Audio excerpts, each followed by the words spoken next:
Hey guys, it's Ben with Design3, and today I'm talking to Chelsea Howe, who is the Director of Design at Social Chocolate. How are you doing today, Chelsea? Hey, great, thank you. Cool. So when did you first start playing video games, and what are some of your all-time favorites? I started playing games when I was 3 years old. I think the day before kindergarten started, I actually put in a lot of effort to try and beat Super Mario Bros. 3, because for some reason I thought kindergarten was going to be like the end of the earth, or who knows, and I have a little picture of me as, you know, this tiny little kid holding my little controller being like, yes, I beat it. So games and I go way, way back. That's cool. My favorite game is probably Echo the Dolphin. Defender of the Future, the 3D version. I know that makes me weird. Most people like the 2D Dolphin games, but. Do you have a favorite video game character? Probably Faith from Mirror's Edge. Good choice. And maybe like a favorite video game soundtrack you can Also remember? Mirror's Edge.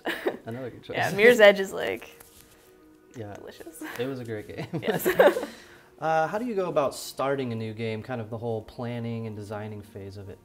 Oh gosh. Well, sparks can come from anywhere. So it usually depends on where I got the idea. Like if I'm in a game jam, it's obviously like they give you the theme and then you have to go, right? And there's not a lot of time to do much besides rapid design talks and then develop it.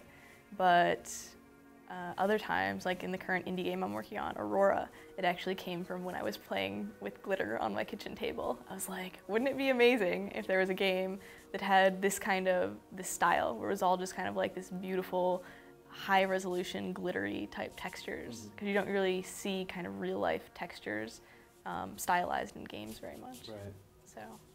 So before you came to Social Chocolate, you worked at Zynga. Yep. And you worked on FarmVille, which is obviously a hugely popular game.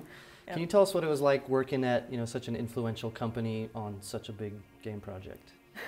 Well, on April Fool's, I accidentally released a feature early. So when you make a mistake that 32 million people see, kind of, well, you feel bad, right? Let's just leave it at that. But at the same time, if you put out a feature and it goes out to 32 million people, like that's not even a number that you can't really comprehend it, right? You're like, oh yeah, 32 million, but what does that actually mean, right? Like how many sets of eyes is that? It's just inspirational. And you get such immediate feedback from them. You can go to the forums and people are like trashing your feature or loving your feature, and that kind of instantaneous feedback and just like the massive impact was unbelievable. It was a once in a lifetime thing that I am so delighted I got a chance to partake in. That's great.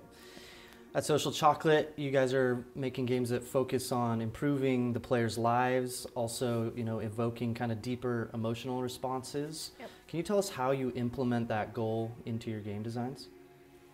That's what my talk's about. I don't want to spoil it.